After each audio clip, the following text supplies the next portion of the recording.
Bonjour à toutes et à tous. Je suis heureuse de vous retrouver pour ce nouveau podcast consacré à un sujet qui touche aujourd'hui énormément de personnes, le sommeil, ou plutôt l'absence de sommeil. Ces nuits où le corps est fatigué, mais où le cerveau refuse de s'arrêter. Ces réveils nocturnes où les pensées recommencent immédiatement à tourner. Cette sensation d'être épuisé, mais incapable de véritablement récupérer. Beaucoup de personnes me disent en consultation « Je suis fatiguée, mais mon cerveau continue » ou « Je pense tout le temps » ou bien « Dès que je me couche, tout remonte ». Je dors, mais je ne récupère pas. Et aujourd'hui, nous allons essayer de comprendre pourquoi. Pourquoi le cerveau moderne semble avoir de plus en plus de mal à dormir. Pourquoi certaines personnes restent dans un état d'alerte permanent. Et surtout, comment l'hypnose peut réellement aider à retrouver progressivement un sommeil plus profond, plus réparateur et plus apaisé. On pense souvent que dormir est quelque chose d'automatique, comme si le cerveau devait naturellement s'éteindre lorsque le corps est fatigué. Mais en réalité, le sommeil est un mécanisme extrêmement complexe. Le cerveau ne dort pas simplement parce que nous sommes fatigués. Il dort lorsqu'il considère que les conditions intérieures sont suffisamment sécurisées pour relâcher la vigilance. Et cela change énormément de choses. Parce qu'aujourd'hui, beaucoup de personnes vivent dans un état d'hyperactivation quasiment permanent. Le cerveau reçoit continuellement des informations, des notifications, des stimulations, des inquiétudes, des pressions, des tensions émotionnelles.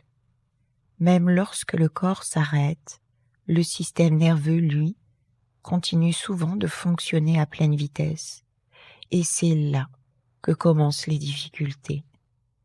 Biologiquement, notre cerveau fonctionne encore selon les mécanismes anciens. À l'origine, le cerveau humain était conçu pour détecter rapidement les dangers, un bruit inhabituel, une menace, un environnement instable.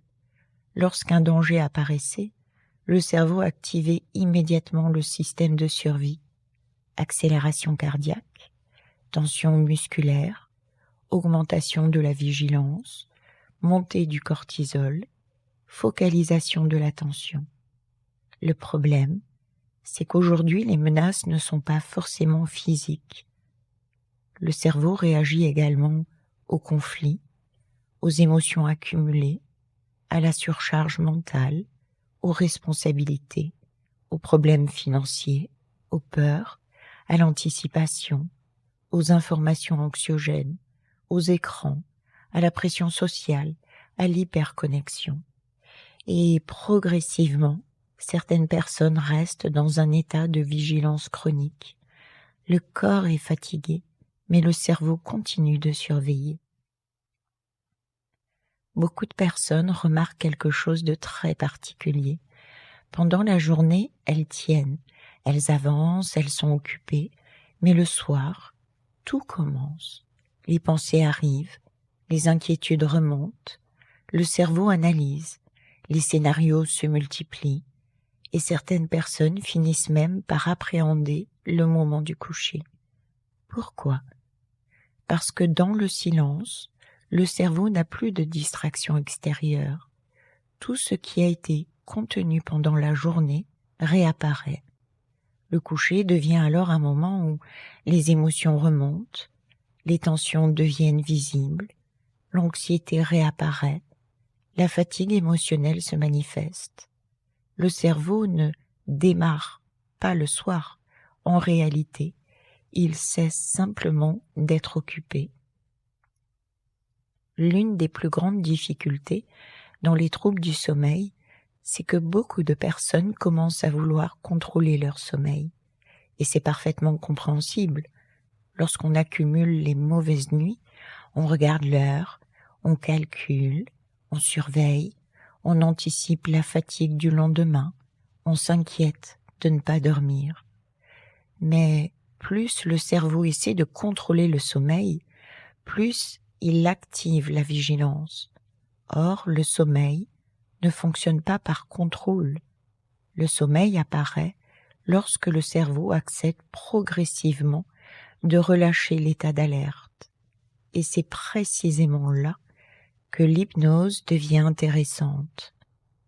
Contrairement aux idées reçues, l'hypnose n'est pas une perte de conscience.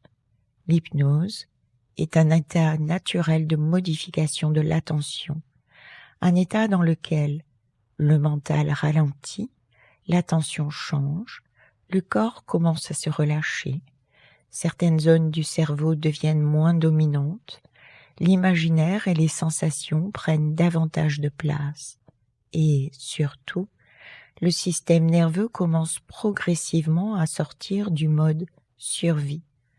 Beaucoup de personnes pensent ne pas être réceptives, simplement parce qu'elles imaginent l'hypnose comme une perte totale de conscience. Or, l'hypnose est souvent beaucoup plus subtile que cela. Certaines personnes vivent un état très profond, d'autres ressentent simplement une détente, une sensation de lourdeur, un ralentissement mental, une impression de flottement intérieur, ou bien une focalisation différente. Lorsque le stress devient chronique, certaines zones cérébrales restent très actives, notamment le cortex préfrontal, impliqué dans l'analyse et le contrôle, certaines structures du système limbique, impliquées dans les émotions et la mémoire émotionnelle, les circuits liés à la vigilance et à l'anticipation. Le cerveau continue alors à traiter les informations, même lorsque le corps voudrait se reposer. Et plus cette hypervigilance s'installe, plus le sommeil devient léger, fragile et fragmenté. L'hypnose peut aider à modifier progressivement cet état intérieur, non pas en forçant le sommeil, mais en aidant le cerveau à retrouver un état de sécurité. Il est important de comprendre une chose essentielle. Le sommeil n'est pas uniquement mental. Le corps mémorise également les tensions. Certaines personnes vivent depuis des années avec des tensions musculaires, une respiration courte, une vigilance permanente, un système nerveux constamment stimulé. Le cerveau finit alors par considérer cet état comme normal, et même lorsqu'elles veulent se reposer, leur corps reste préparé à réagir.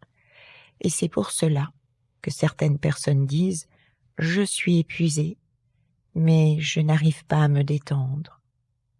L'hypnose aide justement à récupérer progressivement des états physiologiques différents. Respiration lente, relâchement musculaire, relâchement intérieur, sécurité émotionnelle, diminution de l'agitation mentale. Avec le temps, certaines personnes développent également une véritable anxiété du sommeil. Elles commencent à avoir peur du coucher, des réveils nocturnes, de la fatigue du lendemain, de la perte de contrôle, de ne jamais récupérer. Et cette peur entretient le problème, parce qu'un cerveau inquiet reste vigilant. C'est un cercle qui s'automatise, qui s'auto-alimente. Mauvaise nuit, peur de mal dormir, hypervigilance, nouvelle mauvaise nuit. L'objectif de l'accompagnement hypnotique est donc souvent de désactiver progressivement cette association anxieuse. Le cerveau a besoin d'une transition vers le sommeil. Or aujourd'hui, beaucoup de personnes passent des écrans aux informations, aux réseaux sociaux, aux tensions émotionnelles, puis directement au lit. Le système nerveux n'a plus le temps de ralentir. Quelques habitudes peuvent pourtant faire une réelle différence. Diminuer la lumière le soir, réduire les écrans, ralentir les stimulations, éviter les contenus anxiogènes, respirer lentement, instaurer des routines apaisantes, écouter une voix calme ou bien une séance d'hypnose. Le cerveau aime les répétitions. Plus une sensation de sécurité répétée, plus le cerveau apprend progressivement à relâcher la vigilance. L'auto-hypnose peut également être très intéressante parce qu'elle permet de créer progressivement des automatismes de détente, une diminution de l'agitation mentale, une meilleure régulation émotionnelle, un conditionnement positif autour du coucher et contrairement à ce que l'on pense, il n'est pas nécessaire de réussir parfaitement. Le plus important est la répétition. Quelques minutes quotidiennes peuvent déjà modifier progressivement le fonctionnement du système nerveux. Alors, je vais vous proposer un exercice très simple, pas pour forcer le sommeil, mais simplement pour permettre au cerveau de ralentir un peu.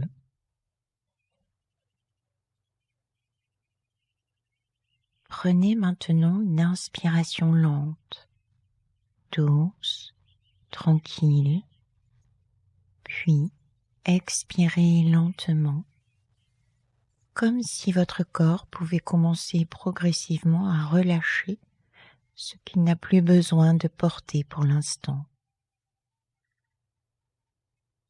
Et pendant quelques instants, il n'y a rien à réussir, rien à contrôler, rien à forcer.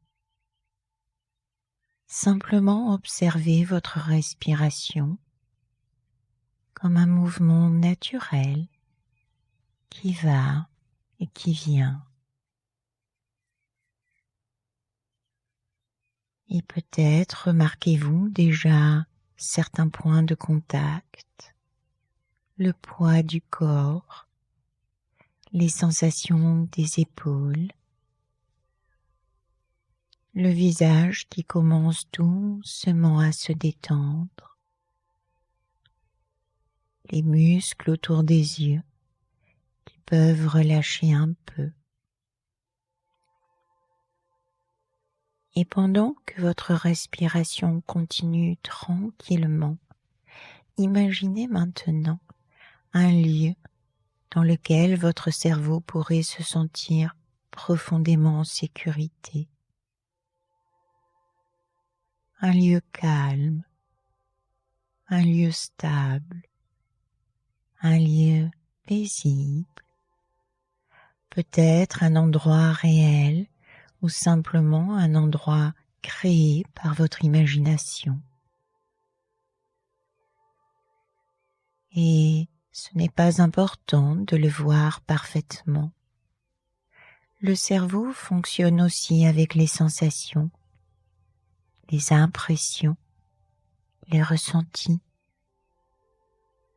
Peut-être y a-t-il une lumière particulière, une température agréable, une sensation d'espace, ou bien simplement cette impression que dans cet endroit, il n'y a rien à surveiller, rien à anticiper, rien à protéger, comme si, pendant quelques instants, votre système nerveux pouvait comprendre qu'il peut enfin ralentir un peu.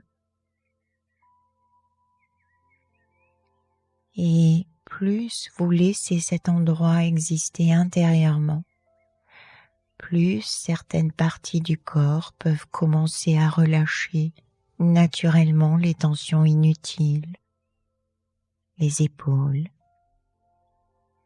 la nuque, le visage, la mâchoire, la respiration. Et parfois, le simple fait d'autoriser le corps à ralentir permet déjà au cerveau de commencer, lui aussi, à relâcher certaines tensions,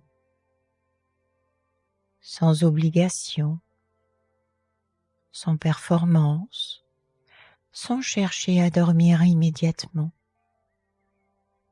Simplement, permettre à votre cerveau de sortir progressivement du mode alerte, comme si, petit à petit, l'intérieur pouvait devenir un peu plus calme, un peu plus stable, un peu plus tranquille.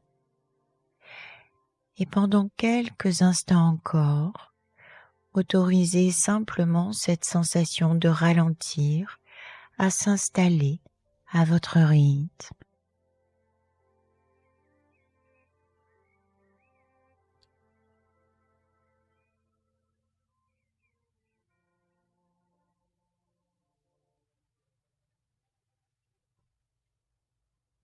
Très bien. Finalement, beaucoup de troubles du sommeil ne viennent pas uniquement d'un manque de fatigue. Ils viennent souvent d'un cerveau qui n'arrive plus à quitter l'état d'alerte. Et parfois, il ne faut pas apprendre à dormir, mais réapprendre à se sentir intérieurement en sécurité, petit à petit, progressivement, sans lutte, sans pression. Et c'est souvent dans cette direction que l'hypnose peut réellement aider. Merci infiniment d'avoir partagé ce moment avec moi.